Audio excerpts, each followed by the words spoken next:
You know, well, thank you. And you said you'd shake anybody's hand. Sure. I tell you what. I'd shake their hand if they stuck it out. I'm gonna flat be honest with you, because I'm sure you've read my sign. Oh yeah. You know what?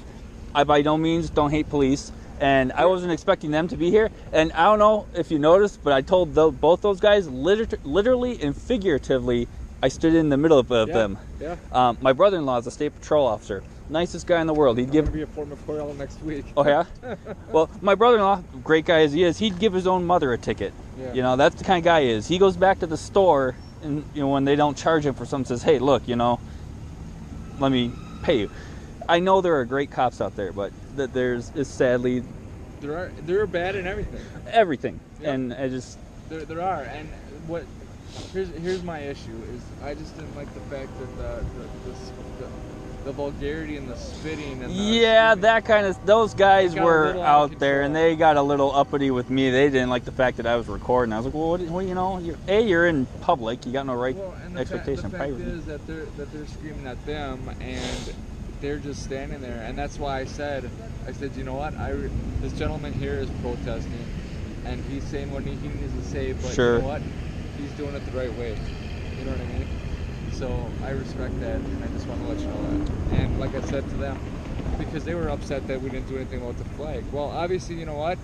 We need to complain it, okay? So I went up to the gentleman, and I said, do you want to file a complaint? I did see that. And he shoved the phone in my face and said, F you, I don't want to file a complaint. I'm not a big fan of his, regardless with the whole flag stomping deal, but... There were like 3 or 4 guys that pulled up in cars that were veterans, like of the recent Gulf War here. Yeah. And said if you weren't here, kids, if they're not afraid to go to jail, basically. Right. If I just didn't have a child, I definitely would go take that flag from underneath his feet. And that guy, I was watching him, and I told one of my guys, I said that guy that's standing by the car, I said, you watch, he's gonna sneak up, he's gonna do something to that. I thought he was gonna knock him out or something. Well, if that was the case, he would have went to jail. Well, I got a question though. I mean, if you guys witnessed the crime, and then did you see the way he peeled out it? See, that I couldn't see. Man, he took off like a bat out of hell, squealing the tires, and he jumped down 794. Yeah, I couldn't see past my partner's car. Oh, okay. But, and what did I witness that? Yes, but here's the thing. How many staged things are there at events? Sure. There are.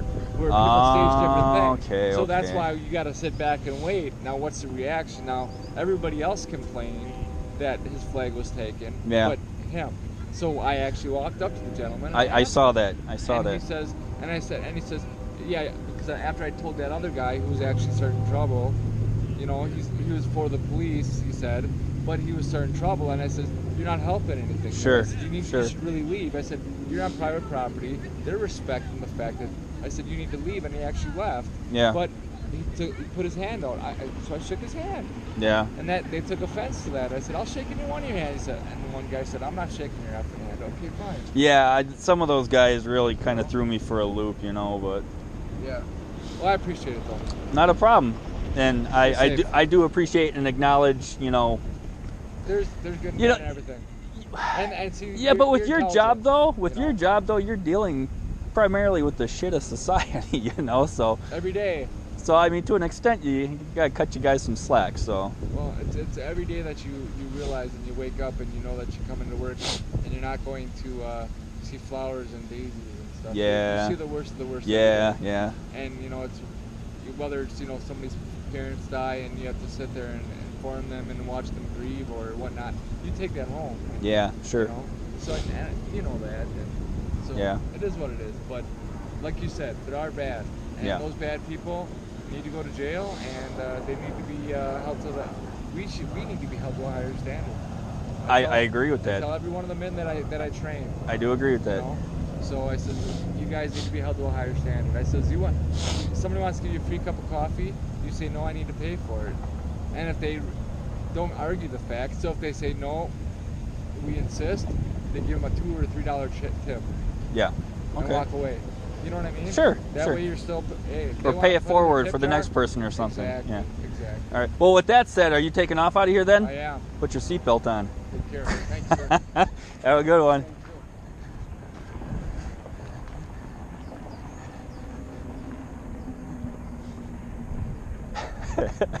Oh, that was cool. That was cool.